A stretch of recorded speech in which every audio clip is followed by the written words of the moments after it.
दुनिया के market suddenly ऊपर चले गए। इन्वेस्टर्स को लग रहा है कि वॉर अब खत्म होने वाली है, लेकिन ग्राउंड पर लेबनान में अभी भी अटैक्स हो रहे हैं। हिजबुल्लाह और इजरायली फोर्सेस आमने सामने, और ईरान ने यूएन में क्लेम किया है कि गल्फ कंट्रीज के वेपनरी यूएस इजराइल के साथ यूज हुई। $270 बिलियन का डैमेज एस्टिमेट, और एक सैटेलाइट जो चाइना ने ईरान को दी, जिसने यूएस बेसिस को टारगेट किया। क्या हो रहा है, चलिए समझते हैं। नमस्ते, मैं हूं Gayatri and you are watching Gayatri speaks. Global market surged on Wednesday. जी हां, आपने सही सुना। मार्केट्स को लग रहा है कि वेस्ट एशिया की वॉर अब खत्म होने वाली है, क्योंकि ट्रंप ने सिग्नल दिया था। पर सिग्नल और रियलिटी के बीच लगता है अभी फासला बहुत है, क्योंकि ग्राउंड रियलिटी कुछ और ही कह रही है। लेबनान में अभी भी सीज फायर नहीं है।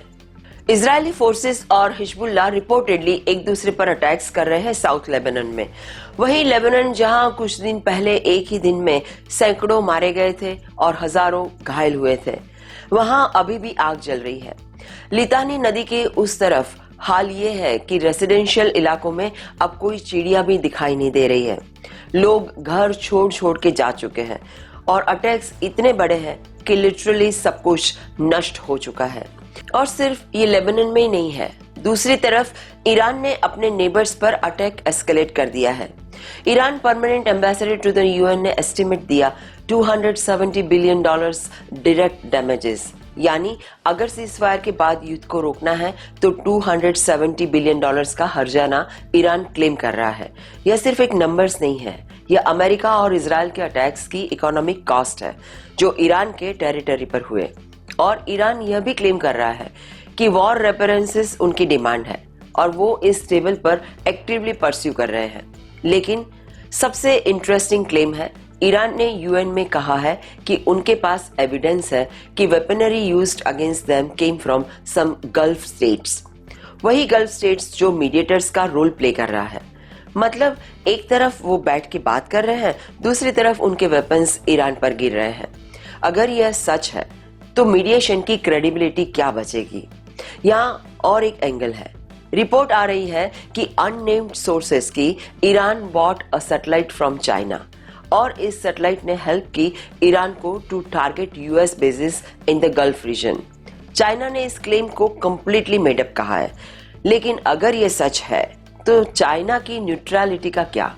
और ये सिचुएशन को और डेंजरस बनाती है कि now it is not only just Iran, US और इजराइल, इसमें चाइना का डायमेंशन भी जुड़ जाता है, which is again a nuclear state. Reports अगर करेक्ट है तो डेंजरस है, और अगर नहीं है तो यह रिपोर्ट लीक किसने किया? कोई थर्ड पार्टी ने? ईरान का इंटरनेट ब्लैकआउट भी 46th कंसेक्यूटिव डे में एंटर कर गया है। नेटब्लॉक्स ने वार्निंग दी है कि ऑनगोइंग डिसरप्शन सीरियस टोल ले रहा है on everyday life and economic activity पर। 46 डेज, इतने लंबे इंटरनेट ब्लैकआउट का मतलब है कि ईरान के अंदर की ग्राउंड रियलिटी कोई नहीं देख रहा। इंफॉर्मेशन बंद है, कम्युनिकेशन बंद है। जनता का, यानी ईरानियंस का इसमें क्या हाल हो रहा होगा? बच्चे, महिलाएं, बुजुर्ग, उनकी डे टू डे जरूरतें, उनका हेल्थ इंफ्रा, सब कुछ सफर कर रहा होगा। और इस ब्लैकआउट के बीच में ईरान यूएन में $270 बिलियन क्लेम कर रहा है। मेरे मन में रह रहे के प्रश्न है कि जब तक एक तरफ मार्केट्स ऊपर जा रहे हैं लेकिन ग्राउंड पर अटैक्स हो रहे हैं, तो किस पर भरोसा करें? मेरी समझ में यही आ रहा है कि मार्केट्स ट्रंप के स्टेटमेंट्स पर भरोसा कर रहे हैं, लेकिन ट्रंप के स्टेटमेंट्स का ग्राउंड से मैच होना भी उतना ही जरूरी है। उन्होंने पहले भी कहा था कि वॉर विल एंड शॉर्टली, लेकिन वॉर अब 7th वीक में है, which is now crossing a major threshold. Iran का 270 बिलियन का डैमेज क्लेम, यह नेगोशिएटिंग टेक्टिक है। ईरान कह रहा है कि तुमने हमें इतना नुकसान पहुंचाया, अब तुम्हें कॉम्पनसेट करना पड़ेगा, लेकिन अमेरिका कभी नहीं मानेगा। यह डिमांड सिंबॉलिक है, प्रैक्टिकली नहीं। और गल्फ स्टेट्स पर एलिगेशन, यह ईरान की तरफ से प्रेशर है।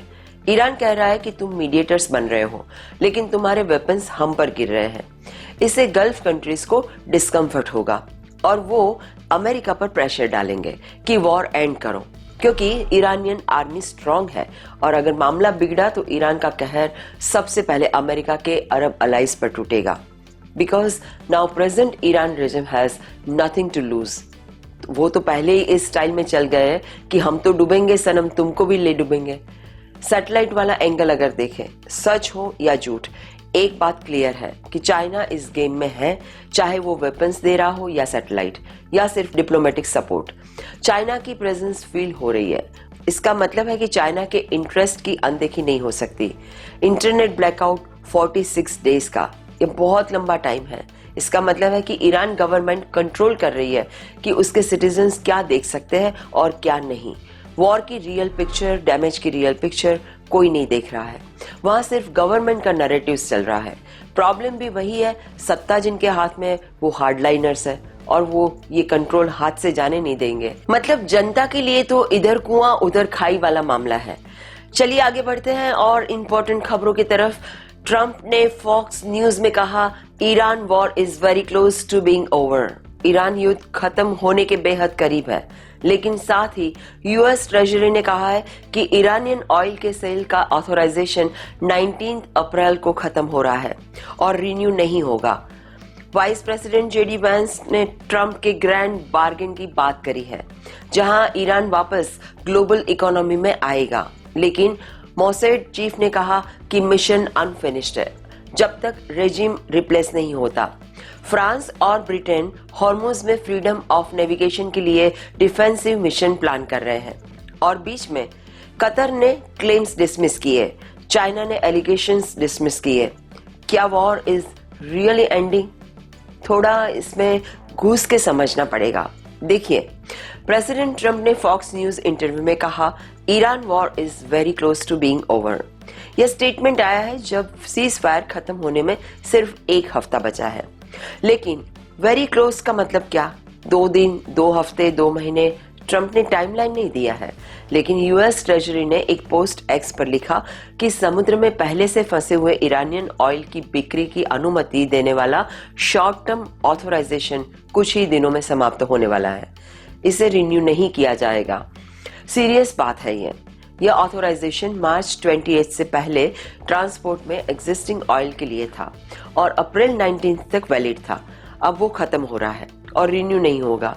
मतलब जो भी ईरानियन ऑयल अभी सी में है वो बेचा नहीं जा सकता। सप्लाई चेन पर प्रेशर बढ़ेगा। इसका मतलब वर्ल्ड इकोनॉमी पर प्रेशर, महंगाई और वही सिलसिला ऑन द लूप। अब वीपी वेंस की बात करते हैं। वेंस ने टर्निंग पॉइंट एक्शन इवेंट में जॉर्जिया में कहा, वॉशिंगटन ईरान को वापस ग्लोबल इकोनॉमी में लाना चाहता है, जिसे उन्होंने एक ट्रम्पियन ग्रैंड बार्गेन का हिस्सा बताया है। ग्रैंड बार्गेन मतलब एक बड़ा डील जिसमें सब कुछ शामिल हो, न्यूक्लियर प्रोग्राम, सैंक्शंस, ट्रेड, सब।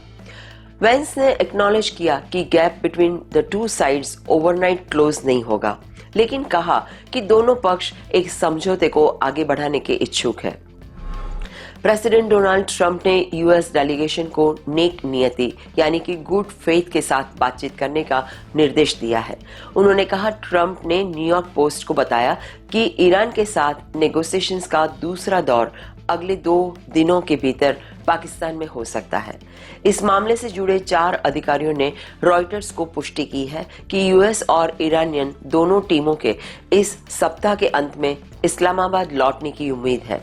लेकिन यहाँ मोसैड चीफ का स्टेटमेंट है। उन्होंने कहा कि इजराइल ईरान में अपने मिशन को अनफिनिश्ड मानता है।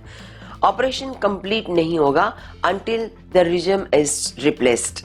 यह अमेरिका के नैरेटिव से मैच नहीं करता। अमेरिका ग्रैंड बार्गेन की बात कर रहा है, इजराइल रिजिम चेंज की। दोनों एलीज है लेकिन गोल्स अलग है। सवाल यह है कि ये किसी और चीज की तैयारी है, कोई नैरेटिव बनाया जा रहा है। क्या ये सब बड़ी प्लानिंग है? वहीं फ्रांस और ब्रिटेन ने अनाउंस किया है कि वो अलाइड पार्टनर्स को साथ लेंगे।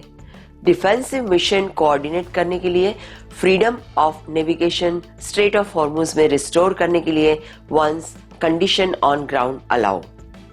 मतलब यूरोप भी अब इसमें एक्टिव रोल लेने की तैयारी कर रहे हैं।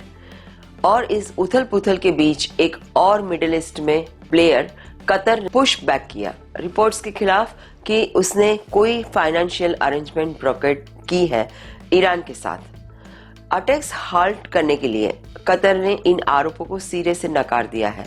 इस ग्लोबल खींचतान के बीच चाइना ने एलिगेशन डिनाई किए कि उसने वेपन्स सप्लाई किए ईरान को। चाइना ने कहा यह सरासर गलत है, मतलब जितने मुंह उतनी बातें, सब अपने अपने स्वार्थ साधने में लगे हैं। शतरंज की ये ऐसी बिसात है जहां 2 नहीं बल्कि 20 प्लेयर्स खेल रहे हैं और कौन किसके साथ है ये किसी को नहीं मालूम।